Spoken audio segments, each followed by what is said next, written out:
Good evening, folks. How is everyone? As always, hope you're doing well. We are our people, right? So we always want everybody to be three, happy, healthy, safe. Welcome to another drink along. I think this is drink along 45, 46, 45, I think. In which case, I have a very special beer for you tonight.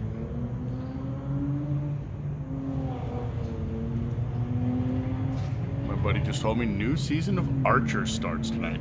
I love Archer. Yeah, we shall see. Anyway,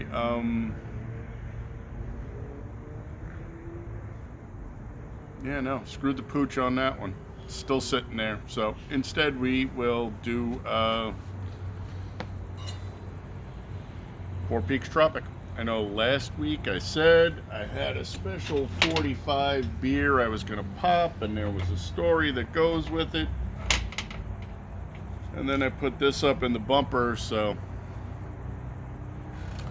I don't want to throw you guys off just in case somebody went out, like Runner, who we haven't heard from. How you been, Ron? Nice to be a young man with a life. We're going to look at Four Peaks Tropic Short Hop IPA. It is sessionable. It has mango. I thought mango died, man. I thought mango was so last season. And pineapple, which of course, I love pineapple. And she is local to me, as you can tell. Little Arizona logo on there. Focus, camera. Camera shall do what the camera shall do.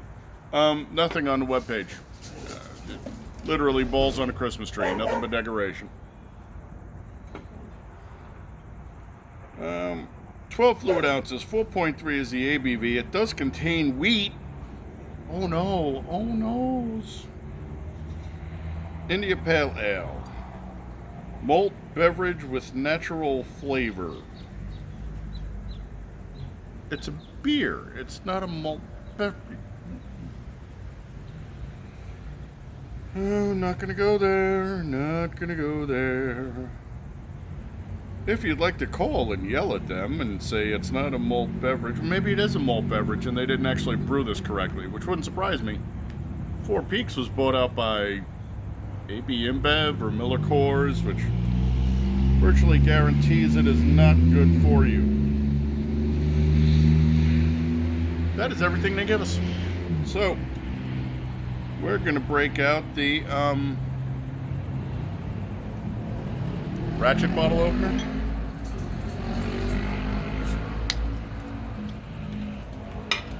I am not adverse to turning a wrench every now and again when you have to. Let's get busy and see what's going on here. Go away, fly. My hands are busy. I can't kill you right now. We are drinking out of the muffin top since it is an IPA, and the muffin top does function quite nicely as an IPA glass. That is a nice head. Again, maybe it's the glass itself. The last time we used this, we had the same issue where she didn't pack uniform. She packed small and large just randomly, which is an odd concept because usually tight at the bottom, loose at the top, right? Might be the glass, but she is nucleated, so you can see the bubbles rising up off the etching in the bottom. The dogs have decided there is someone who must die because they are a threat to the person that gives them treats. My dogs aren't dumb.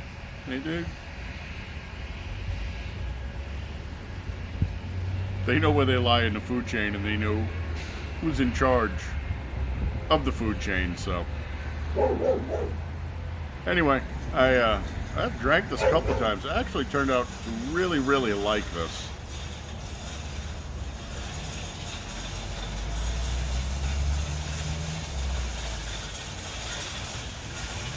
It sounds like the homeless dragging a shopping cart in the alley behind me. Anyway, you know what time it is, folks. Let's get all Biden on this. Put that sniffer in there and give her a good old snoopful. See what's going on. Nice, light, fruity-ish. Not super fruity, lightly fruited. I'm not pulling a lot of malt.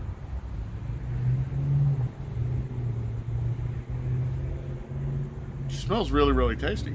And I can tell you from having had a couple of these already, she's really, really tasty.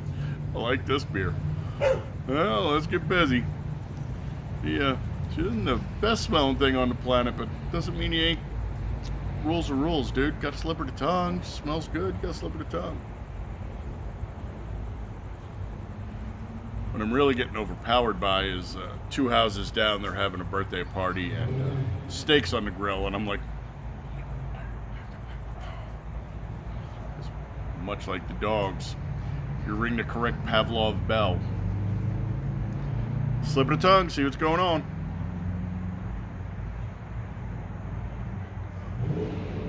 It's cold.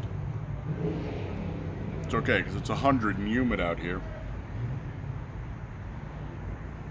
I live in Phoenix. I don't like to have sweat clinging to my body, and one of the things about living in the desert is your sweat will usually evaporate so fast that you will never notice that you have produced sweat until you look inside the brim of your hat and you see the salt line in there.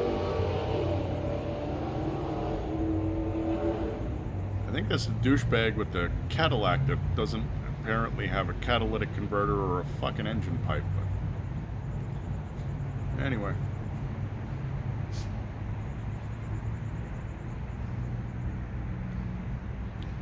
She's nice. Not overly sweet. Not particularly tart. Comes in dry. Again, she's cold, so we're gonna have to give her a minute or two to warm up, see if we can get that flavor to bloom. In the meantime, it looks like she is going to lace nicely. That would be the protein from the wheat, I'm assuming.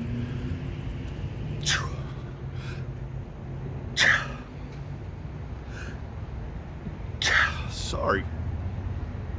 Ugh.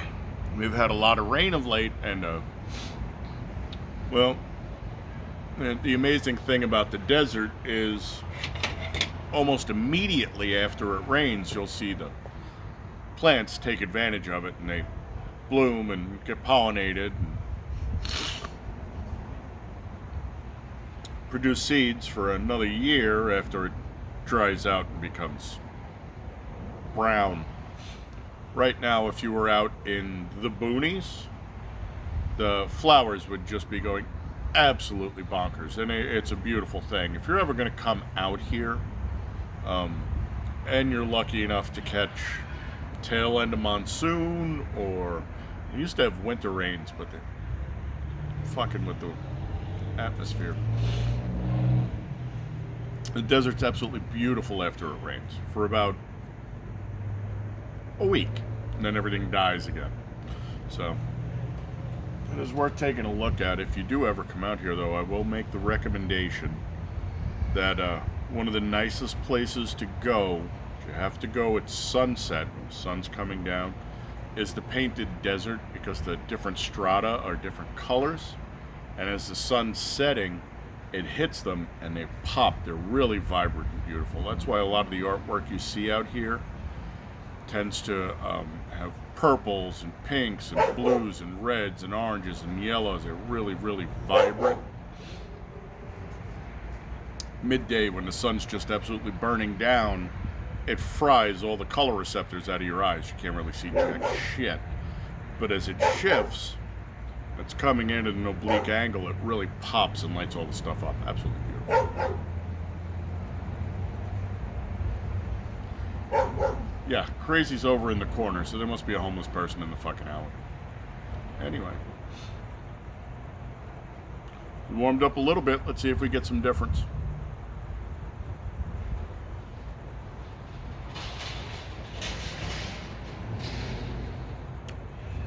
Nice. Lightly sweet, not overly so dry, which is kind of surprising.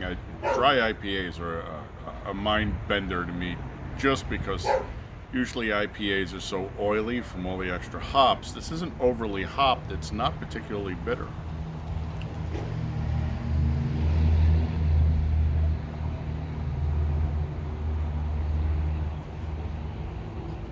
Medium fast through the middle. Soft palate. A little bit of the intradental. Nothing in the extra. Nothing sublingual. Even the tongue is dry. Oh, squizzy.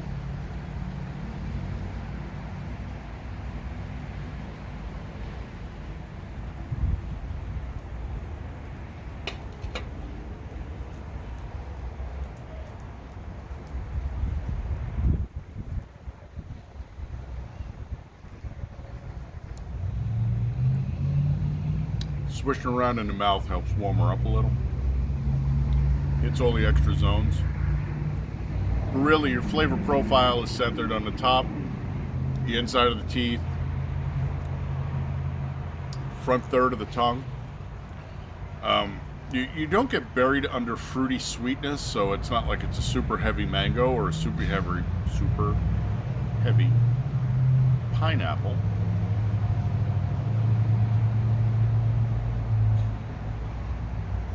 Even after swishing it around, nothing sublingual, nothing extra dental.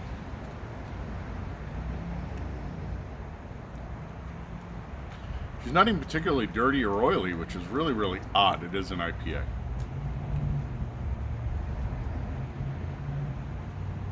Not very malty.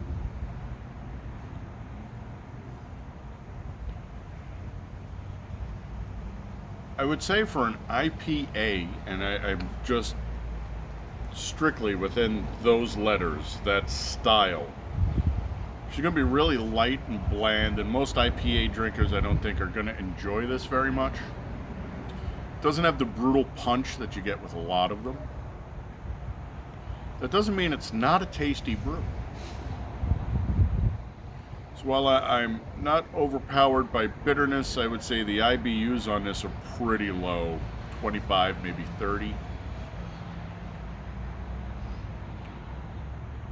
The fruits don't really pop. They're there, and there's not even a progression in the fruits. It's just a melange, a mixture. Right? But she's still not overly sweet, which is nice. Again, surprisingly dry. Usually get a lot of that. Now, they didn't bother to go through the trouble of telling us what kind of hops they were using and what kind of malts they were using, because, God forbid. But it's not horrible. So, I don't remember who I was going back and forth with on Gab. We are on Gab. If you're on Gab, the name of the beer page is Beer. Makes it easy to find. And on Minds, it's Beer and Gear. Go figure. And then you've already got the Rumble and the BitChute and the YouTube and the Brighteon. Those are easy. Everything's linked down below, by the way. Yeah, you know what? I can't really knock this. Again, letting her warm so she'll open.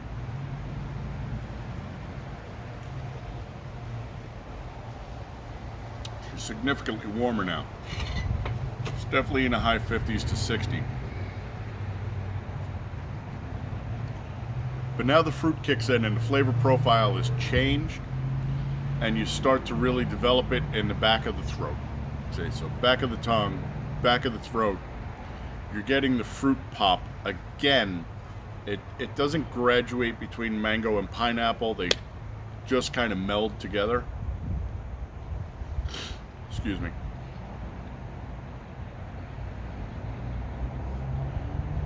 But she actually tastes better a little warmer. Throwing it out there. And you know, SOP is 44 to 48, but this is one of those beers that when it sits out a little longer, the flavor profile opens up a little more, gets a little better. As we know, the recommendations are the lighter in color your beer is, the colder you want to drink it. And if we were to SRM this, we would SRM this at about a 2. Okay, that's a super light,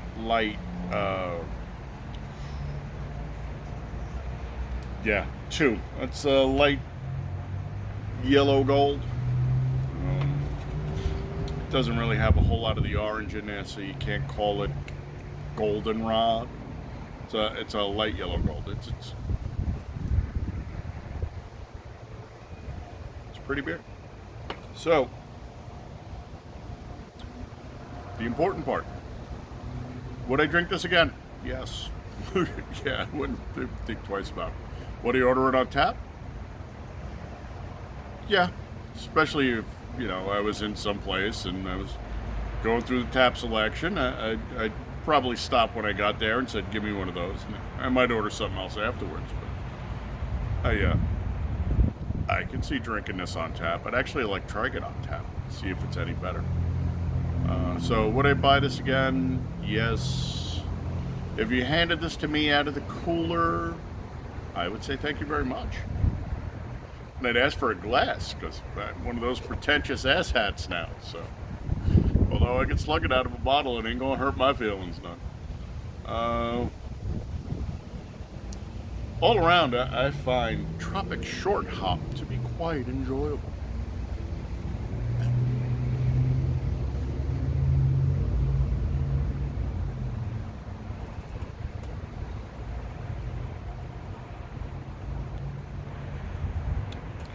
She laces pretty well. So, what are we going to give Tropic Short Hop? 4.5. Drink this without batting an eye. This is well within my wheelhouse. Thanks for coming by and putting some eyeballs on here, people. You are my people, and I love you. I always want you to be big 3, happy, healthy, and safe. And to put a muffler on your motorcycle, or if you're the douchebag with the little Cadillac sports car that runs around with no engine pipe. Muffler. Okay?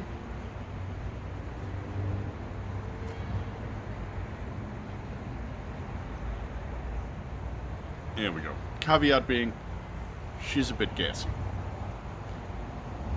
Doesn't make her a bad girl, just open the windows. So, I will catch you on the next one.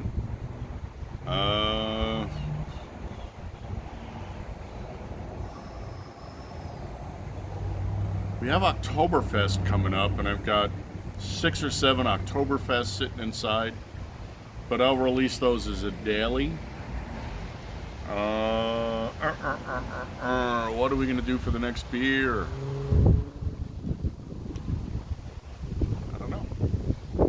But I will put it up in the thumbnail. See it down there. Say, oh, that's what we're drinking next week.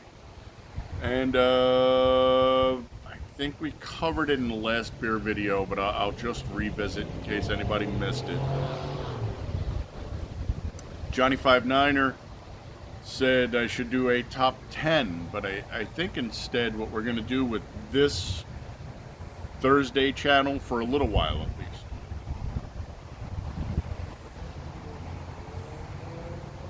Yeah, at least a couple of months, because it'll, instead of a top 10 list, it'll just be recommended beers. Okay, so beers that I really, really favor and like, we'll be drinking those. But then I have to actually... We're just going to do that. And I will give you a heads up. Some of the stuff I really like is getting harder to find. But I'll do what I can do. Also,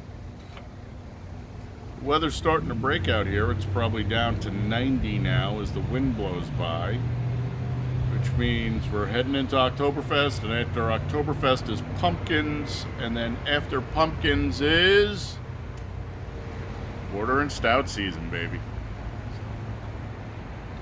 Buckle up, folks. We're going to have some fun.